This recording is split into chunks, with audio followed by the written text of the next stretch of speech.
Earth, featuring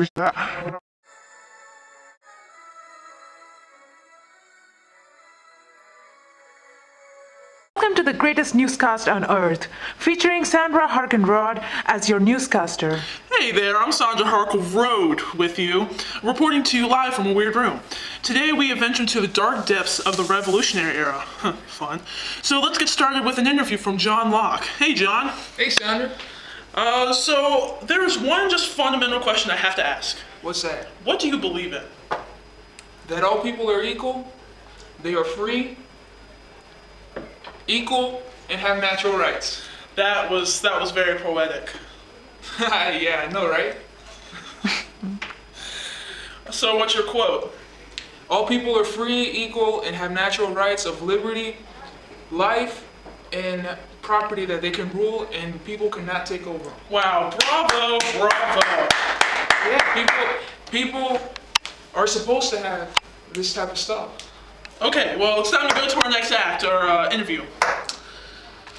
People are equal. Security.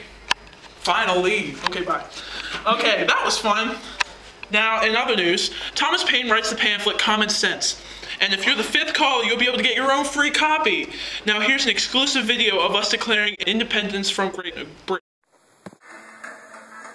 The saga of the American Revolution begins. In Boston, political radicals encourage the acts that lead to the revolution, and 13 divided, ill-prepared colonies reluctantly join forces to battle the most powerful nation on earth. Passion governs, and she never governs wisely. The colonies are not to be emancipated. All men are created equal, victory or death.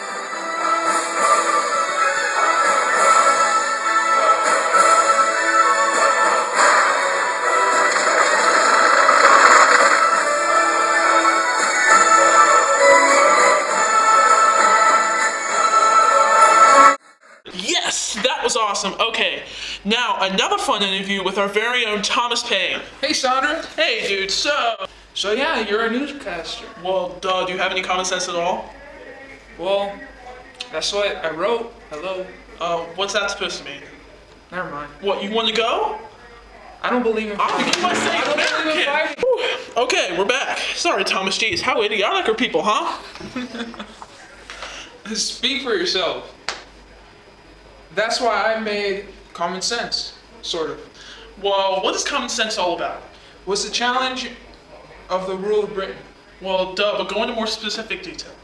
Basically, it called for separation. It challenged the rule of the American colonies by the King of England. Common Sense was read and acclaimed of a lot of American colonists and contributed to growing the independence from Great Britain. What does common sense have to do with anything?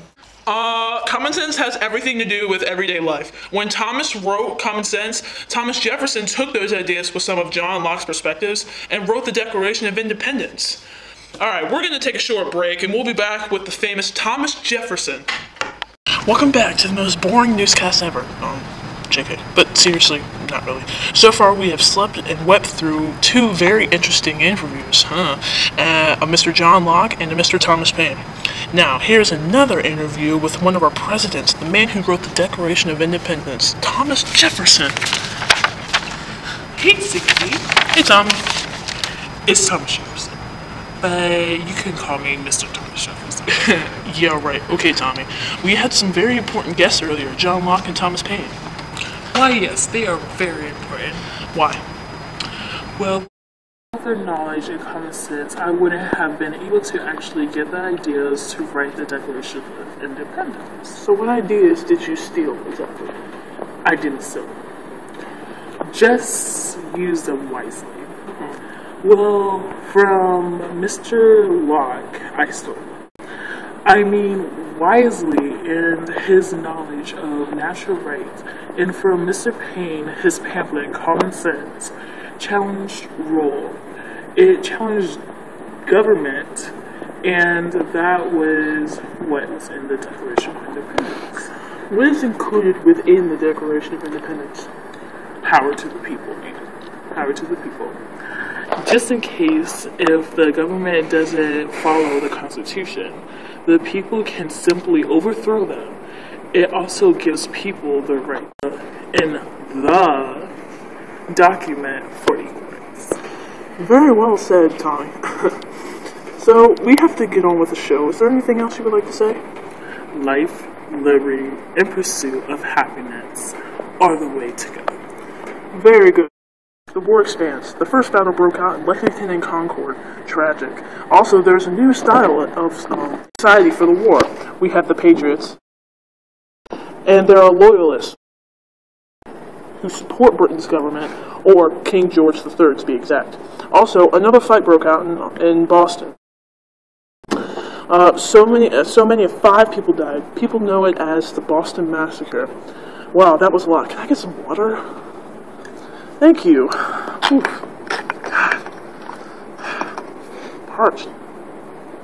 Jacob. Tastes like tea. Speaking of tea, the Boston Tea Party happens. The colonists poured all of the Boston tea into the harbor. Because of that, the Intolerable Acts were issued.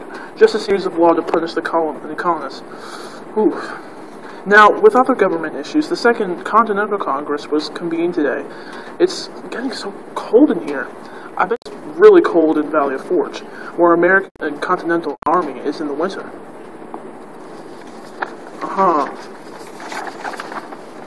Really? Okay.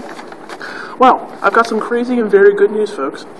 General of the British forces just surrendered in Yorktown. Charles Cornwallis is the name. Wow, what a loser. And the best news, the Treaty of Paris was signed today, ending the war. At last, a treaty that confirms our independence. Well, that's it for today, and Sandra Harper is signing off.